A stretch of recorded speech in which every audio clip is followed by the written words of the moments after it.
शांति।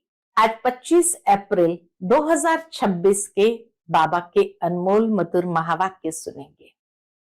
आज की मुरली में बाबा ने स्वयं का परिचय दिया है। भगवान किसको कहा जाता है, वो कब आते हैं, आकर क्या करते हैं। बाबा कहते हैं, कई बार मनुष्य पूछते हैं कैसे पता चले कि परमात्मा आया हुआ है। तो बाबा कहे, भक्ति मार्ग में ही कहा गया है, ओ दूर देश का रहने वाला आया देश पर आए। तो दूर देश का रहने वाला कौन है और वो पराये देश में आकर क्या करेगा, उस बात को यथार्थ रीति समझाना है।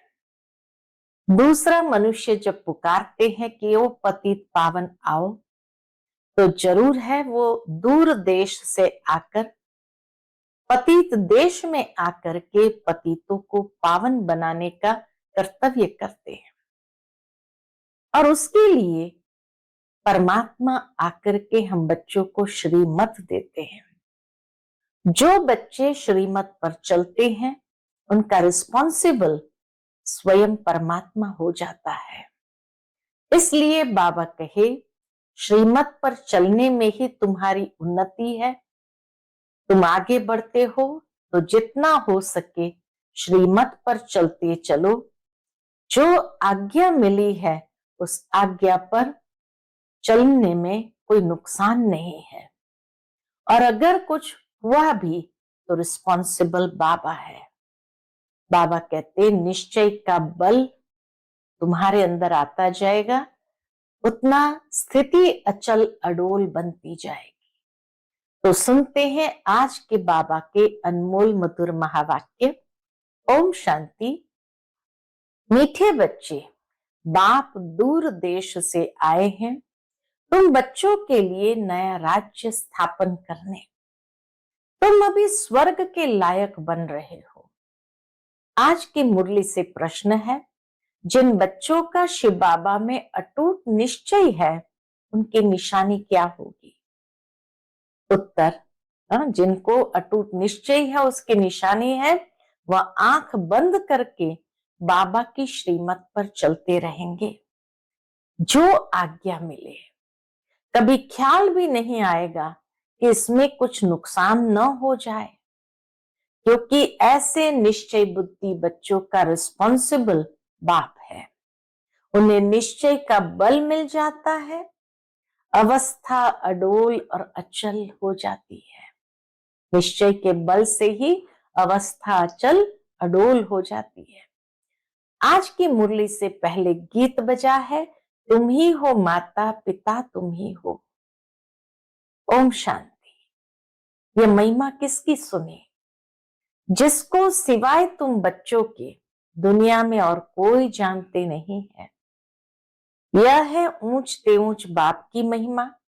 बाकी जिसकी भी महिमा करते हैं वो फालतू हो जाती है। ऊंच ते ऊंच एक ही बाप है, लेकिन बाप की पहचान कौन देवे? खुद आकर आत्मा की और अपनी पहचान देते हैं। परमात्मा आकर खुद आत्मा की और स्वयं की पहचान देते हैं। कोई भी मनुष्य को आत्मा की पहचान है नहीं। बल कहते हैं, महान आत्मा, जीवात्मा।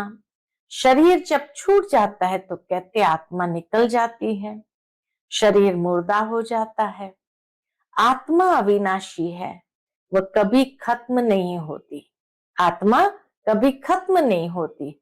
आत्मा जो स्टार मिसल है वह अति सूक्ष्म है, इन आंखों से देखने में नहीं आती है। कर्तव्य सब आत्मा करती है, परंतु घड़ी घड़ी दे अभिमान में आ जाते हैं तो कहते हैं मैं फलाना हूं, मैं यह करता हूं। मनुष्य अपना परिचय दे अभिमान के वश क्या देते, मैं फलाना हूं, मैं यह करता हूं। वास्तव में करती सब आत्मा है। शरीर तो ऑर्गन्स है। ये साधु आदि भी जानते हैं कि आत्मा बहुत सूक्ष्म है, जो भ्रुकुटी के बीच में रहती है, परंतु उनको यह ज्ञान नहीं कि आत्मा में ये पार्ट बजाने के संस्कार है। आत्मा सूक्ष्म है, ये ज्ञान जरूर है, भ्रुकुटी के बीच में रहती, ये भी जानते हैं, लेकिन यह ज्ञान नहीं कि आत्माओं में ये पार्ट बजाने के संस्कार है। कोई कहते हैं आत्मा में संस्कार होते नहीं, क्यों? क्योंकि आत्मा निर्लेप है। कोई कहते हैं संस्कार अनुसार ही जन्म मिलता है। मतभेद बहुत है। यह भी किसको पता नहीं कि कौन सी आत्माएं 84 जन्म लेती है। तुम जानते हो कि सूर्यवंशियों को ही 84 का चक्कर लगाना पड़ता है। आत्मा ही 84 का चक्कर लगाए पतित बनती है। उनको अब पावन कौन बनाए? पतित पावन ऊंचते ऊंच एक ही बाप है। उनकी महिमा सबसे ऊंच है।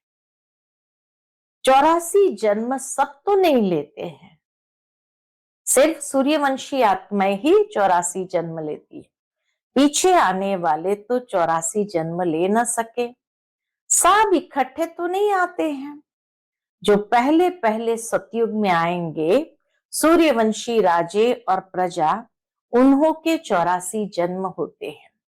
पीछे तो मनुष्य की बहुत वृद्धि होती है ना। फिर कोई के 83, कोई के 80 जन्म होते हैं। वहां सतयुग में तो पूरी 150 वर्ष आयु होती है। कोई जल्दी मर न सके, अकाली मृत्यु हो न सके। यह बातें बाप ही बैठ समझाते हैं। अब कोई परमपिता परमात्मा को नहीं जानते हैं। बाप कहते हैं कि जैसे तुम्हारी आत्मा वैसे मेरी भी आत्मा है। बाबा स्वयं का परिचय देते, जैसे तुम्हारी आत्मा वैसे मेरी भी आत्मा है। तुम सिर्फ जन्म मरण में आते हो, मैं नहीं आता। मुझे बुलाते भी तब है जब पतित बनते हैं, जब बहुत दुखी हो जाते हैं तब बुलाते हैं। इस समय तुम बच्चों को शिव बाबा पढ़ा रहे हैं। कोई पूछते हैं कि कैसे माने कि परमात्मा आते हैं। तो उन्हों को समझाना है कि सब पुकारते हैं हे पतित पावन आओ। अब वह है निराकार, उनको अपना शरीर नहीं है, आना भी है पतित दुनिया में। पावन दुनिया में तो नहीं आएंगे। पतितों को पावन बनाने के लिए पतित दुनिया में आना पड़ता है, पावन दुनिया में तो नहीं आएंगे। ऐसे समझाना चाहिए। यह भी समझाना है कि परमात्मा इतना छोटा है, जैसे आत्मा छोटी है, परंतु वह है मनुष्य सृष्टि का बीज रूप, नॉलेजफुल। बाप कहते हैं कि तुम मुझे परम पिता परमात्मा कहते हो, पुकारते हो तो जरूर आएंगे ना। गायन भी है, शास्त्रों में ही लिखा हुआ है, दूर देश का रहने वाला आया देश पराए। अभी बाप द्वारा मालूम पड़ा है कि अभी हम पराये देश अर्थात रावण के देश में है। सतयुग त्रेता में हम ईश्वरीय देश अर्थात अपने देश में थे। फिर द्वापर से लेकर हम पराये देश, पराये राज्य में आ जाते हैं, वाम मार्ग में आ जाते हैं। फिर भक्ति शुरू हो जाती है। पहले पहले शिव बाबा की भक्ति करने लग जाते हैं। वे लोग शिव का इतना बड़ा लिंग बनाते हैं, परंतु इतना बड़ा तो वह है नहीं। अभी तुमने समझा है कि आत्मा और परमात्मा में क्या फर्क है। वह नॉलेजफुल, सदा पावन, सुख का सागर, आनंद का सागर है। यह परम आत्मा की महिमा है ना। अब बुलाते हैं कि हे पतित पावन आओ। वह है परम पिता जो कल्प कल्प आते हैं, दूर देश के रहने वाले मुसाफिर को बुलाते हैं, उनकी महिमा गाते हैं। ब्रह्मा सरस्वती को तो बुलाते नहीं कि हे ब्रह्मा सरस्वती आओ, पुकारते हैं निराकार परमात्मा को कि हे पतित पावन आओ। आत्मा बुलाती है कि दूर देश के रहने वाले अब आओ पराये देश में, क्योंकि सब पतित बन चुके हैं। मैं भी आऊंगा। शिव बाबा भी क्या कहते, मैं भी आऊंगा तब जब रावण राज्य खत्म होना होगा। समय आ जाता है तभी मैं आता हूं। मैं आता भी हूं संगम युगे। यह किसको भी पता नहीं है। कहते भी है कि वह परमात्मा बिंदी है। आजकल फिर कहते आत्मा सो परमात्मा, परमात्मा सो आत्मा। आत्मा सो परमात्मा हो न सके। आत्मा परमात्मा दोनों अलग अलग है। रूप दोनों का एक जैसा है, परंतु आत्मा पतित बनती है। 84 जन्मों का पाठ बजाना पड़ता है। परमात्मा जन्म मरण रहित है।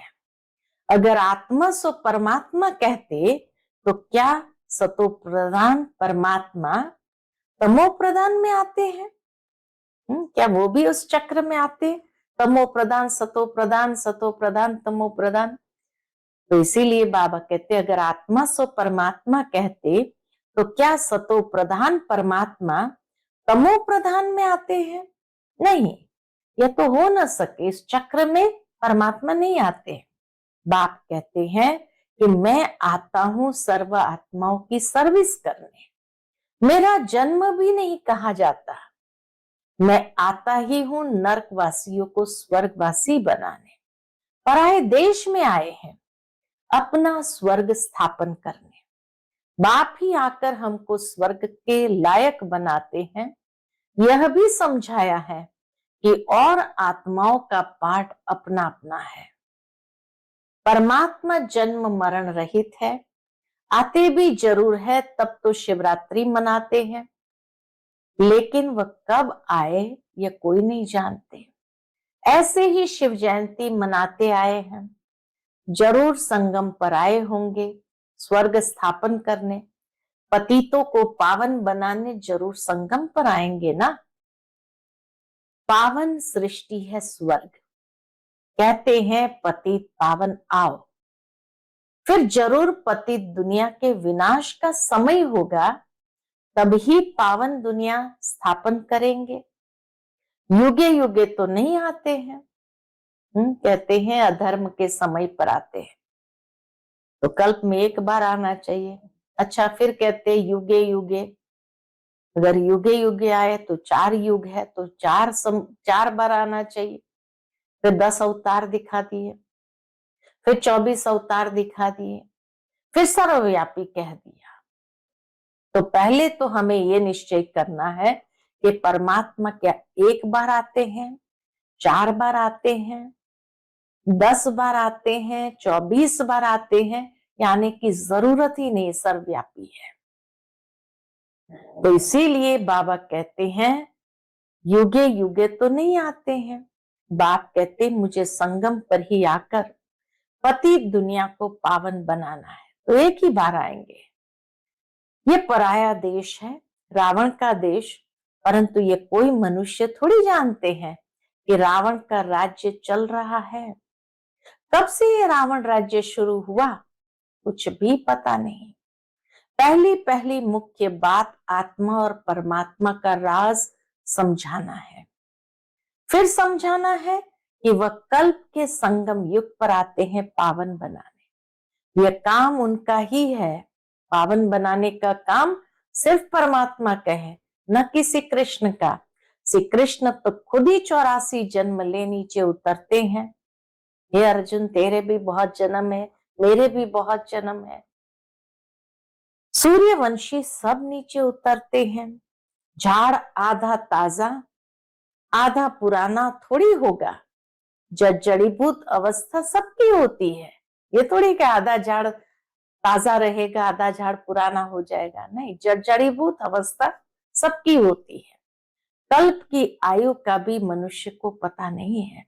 शास्त्रों में लंबी चौड़ी आयु दे दी है। ये बाप ही बैठ समझाते हैं। इसमें और प्रश्न उठ न सके। रचता बाप सच ही बोलते हैं। हम इतने बीके हैं, सब मानते हैं। तो जरूर है तब तो मानते हैं। आगे चल जब निश्चय होगा तो समझ में भी आ जाएगा। पहले पहले मनुष्य को यह समझाना है कि परमपिता परमात्मा निराकार दूर देश से आए हैं, परंतु किस शरीर में आए, सूक्ष्म वतन में आकर क्या करेंगे, जरूर यहां आना पड़े। प्रजापिता ब्रह्मा भी यहां चाहिए। ब्रह्मा कौन है, यह भी बाप बैठ समझाते हैं। नई सृष्टि का सृजन करता ब्रह्मा है। तो जब नई सृष्टि का सृजन करने का समय आता है तभी तो बाबा को भी आकर के पहले पुरानी दुनिया को खत्म करना पड़े। और ब्रह्मा कौन है यह भी बाप बैठ समझाते हैं। जिसमें प्रवेश किया वह अपने जन्मों को नहीं जानते थे, तो बच्चे भी नहीं जानते थे। बच्चे भी तब बनते जब मैं अडॉप्ट करता हूं। शिव बाबा आकर अडॉप्ट करते हैं। मैं इन यानी साकार सहित बच्चों को समझाता हूं कि क्या तुम अपने जन्मों को भूल गए हो। अब इस सृष्टि का चक्र पूरा होता है, फिर रिपीट होगा। तो बाबा, ब्रह्मा बाबा सहित हम बच्चों को समझाते हैं कि बच्चे क्या तुम अपने जन्मों को भूल गए हैं। अब इस सृष्टि का चक्र पूरा होता है, फिर रिपीट होगा। मैं आया हूं पावन बनाने के लिए, राजयोग सिखाने। पावन भी बनाते, राजयोग भी सिखाते। पावन बनने का और कोई रास्ता नहीं है। अगर ये राज मनुष्य जानते तो गंगा आदि पर स्नान करने, मेले आदि पर जाते नहीं। इन पानी की नदियों में तो सदैव स्नान करते रहते हैं, द्वापर से लेकर करते आए हैं। समझते हैं गंगा में डुबकी मारने से पाप नाश होंगे, परंतु कोई के भी पाप नाश नहीं होते हैं। पहले पहले तो आत्मा और परमात्मा का ही राज बताओ। आत्मा ही परमात्मा बाप को पुकारती है, तो निराकार है। आत्मा भी निराकार है। इन ऑर्गन्स द्वारा आत्मा पुकारती है। भक्ति के बाद भगवान को आना है, यह भी ड्रामा में पार्ट है। बाप कहते हैं मुझे नई दुनिया स्थापन करने आना पड़ता है। शास्त्रों में भी है कि भगवान को संकल्प उठा तो जरूर ड्रामा प्लान अनुसार संकल्प उठा होगा। अगर भगवान को नीचे आने का संकल्प उठा तो जरूर वह भी ड्रामा प्लान अनुसार संकल्प उठा होगा। आगे इन बातों को थोड़ी समझते थे, दिन प्रतिदिन समझते जाते हैं। बाप कहते हैं मैं तुमको नई नई गुह्य ते गुह्य बातें सुनाता हूं। सुनते सुनते समझते जाते हैं। आगे ऐसे नहीं कहते थे कि शिव बाबा पढ़ाते हैं। अब तो अच्छी रीति समझ गए हैं, और भी समझने का बहुत बड़ा है। बाबा कहते हैं अभी तो थोड़ा समझा, अभी तो बहुत कुछ समझने का बाकी है। रोज समझाते रहते हैं कि कैसे किसको समझाना चाहिए। पहले ये निश्चय करे कि बेहद का बाप समझाते हैं तो वो जरूर सत्य बताएंगे। इसमें मूंझने की बात ही नहीं। ईश्वर सत्य है तो वो जरूर आकर सत्य बताएंगे, तो इसमें मूंझने की बात ही नहीं है। बच्चे कोई पक्के हैं, कोई कच्चे हैं। कच्चा है तो कोई को समझा नहीं सकते हैं। यह तो स्कूल में भी नंबरवार होते हैं। बहुतों को ये संशय पड़ता है कि हम कैसे समझे कि परमपिता परमात्मा आकर पढ़ाते हैं, क्योंकि उन्हों की बुद्धि में है श्री कृष्ण ने ज्ञान सुनाया। अब पतित दुनिया में तो श्री कृष्ण आ नहीं सकता। यह उनको सिद्ध करो कि परमात्मा को ही आना पड़ता है पतित दुनिया और पतित शरीर में। बाप यह भी समझाते हैं कि हर एक की अपनी अपनी बुद्धि है।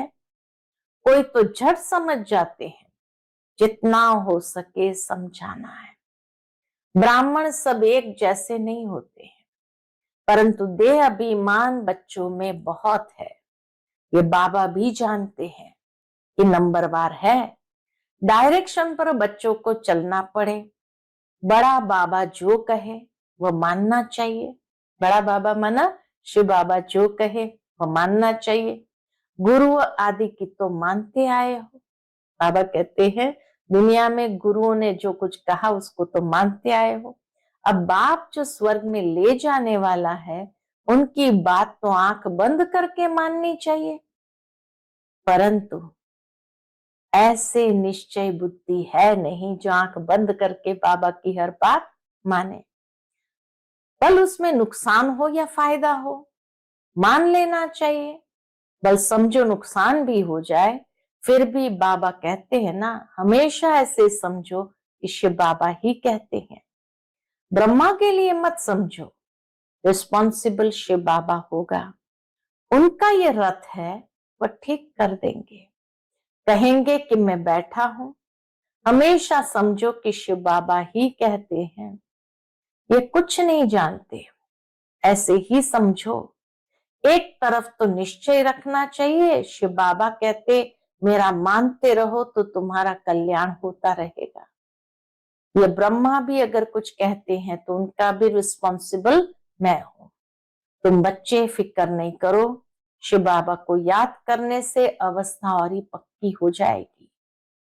निश्चय में विकर्म भी विनाश होंगे, बल भी मिलेगा। जितना बाबा को याद करेंगे उतना बल जास्ती मिलेगा। जितना शिव बाबा को याद करेंगे उतना बल जास्ती मिलेगा। जो श्रीमत पर चल सर्विस करते हैं वहीं ऊंच पद पाएंगे। बहुतों में देह अभिमान बहुत रहता है। बाबा देखो सब बच्चों से कैसे प्यार से चलते हैं, सबसे बात करते रहते हैं, बच्चों से पूछते हैं ठीक बैठे हो, कोई तकलीफ तो नहीं है। लव होता है बच्चों के लिए। बेहद के बाप को बच्चों के लिए बहुत बहुत लव है। बेहद के बाप को बच्चों के लिए बहुत बहुत लव है। जो जितनी श्रीमत पर सर्विस करते हैं उस अनुसार लव रहता है। सर्विस में ही फायदा है, सर्विस में हड्डियां देनी है। कोई भी काम करते रहेंगे तो वह फिर दिल पर भी रहते हैं कि यह बच्चा फर्स्ट क्लास है। कोई भी काम करते रहेंगे तो वह फिर दिल पर भी रहते हैं कि यह बच्चा फर्स्ट क्लास है। परंतु चलते चलते किसी पर ग्रहाचारी भी बैठती है। माया का सामना होता है ना, ग्रहाचारी के कारण फिर ज्ञान उठा नहीं सकते। कई तो फिर कर्मणा सेवा अथक होकर करते हैं। तुम्हारा काम है सबको सुखधाम का मालिक बनाना, किसको दुख नहीं देना। ज्ञान नहीं है तो फिर बहुत दुख देते हैं। फिर कितना भी समझाओ तो समझते नहीं। ज्ञान नहीं तो फिर बहुत दुख देते हैं। फिर कितना भी समझाओ तो समझते नहीं। पहले पहले समझानी देनी है आत्मा और परमात्मा की। मुख्य बात है आत्मा परमात्मा का सबसे पहले परिचय देना है।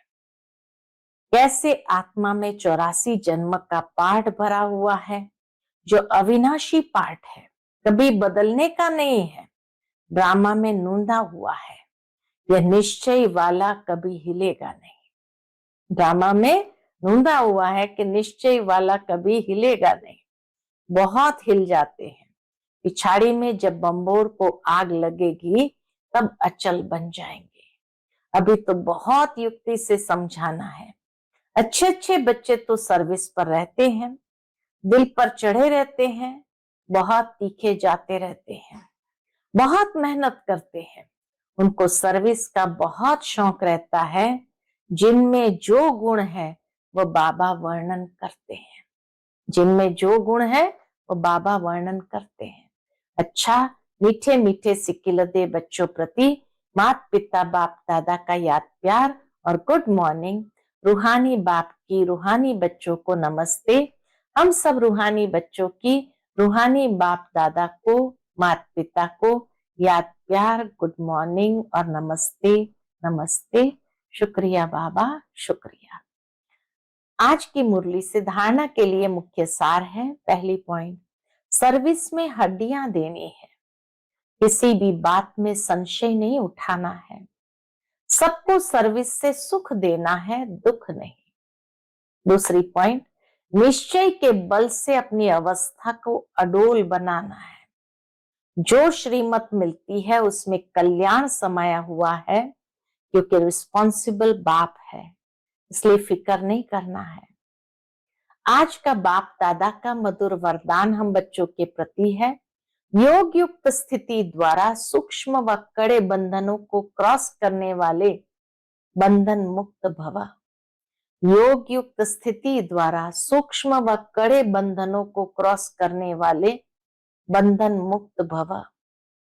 योग युक्त की निशानी है बंधन मुक्त। योग युक्त बनने में सबसे बड़ा अंतिम बंधन है। योग युक्त बनने में सबसे बड़ा अंतिम बंधन है स्वयं को समझदार समझकर श्रीमत को अपनी बुद्धि की कमाल समझना, अर्थात श्रीमत में अपनी बुद्धि मिक्स करना, जिसे बुद्धि का अभिमान कहा जाता है। दूसरा, जब कभी कोई कमजोरी का इशारा देता है अथवा बुराई करता है, यदि उस समय जरा भी व्यर्थ संकल्प चला तो भी बंधन है। जब इन बंधनों को क्रॉस कर हार जीत निंदा स्तुति के समान स्थिति बनाओ, तब कहेंगे संपूर्ण बंधन मुक्त। आज का स्लोगन है, पहले सोचना फिर करना, यही ज्ञानी तू आत्मा का गुण है। पहले सोचना फिर करना, यही ज्ञानी तू आत्मा का गुण है। आज का व्यक्त इशारा, महान बनने के लिए मधुरता और नम्रता का गुण धारण करो। उसके अंतर्गत बाबा कहते, जैसे अनजान बच्चा नुकसान वाली चीज को खिलौना समझता है तो उसे कुछ देकर छुड़ाना पड़ता है, कुछ और देकर छुड़ाना पड़ता है। ऐसे जो अल्पकाल का मान शान व अल्पकाल की इच्छा रखते हैं, उन्हें मान देखकर स्वयं निर्माण बन जाओ। उस समय यदि उन्हें शिक्षा देंगे तो टकराव पैदा होगा, इसलिए ऐसे समय पर युक्ति युक्त चलने से, परोपकारी बन क्षमा भाव से सम्मान देकर पहले उन्हें समझदार बनाओ, जिससे वह स्वयं महसूस करे कि ये बात नुकसान कारक है। अच्छा, ओम शांति।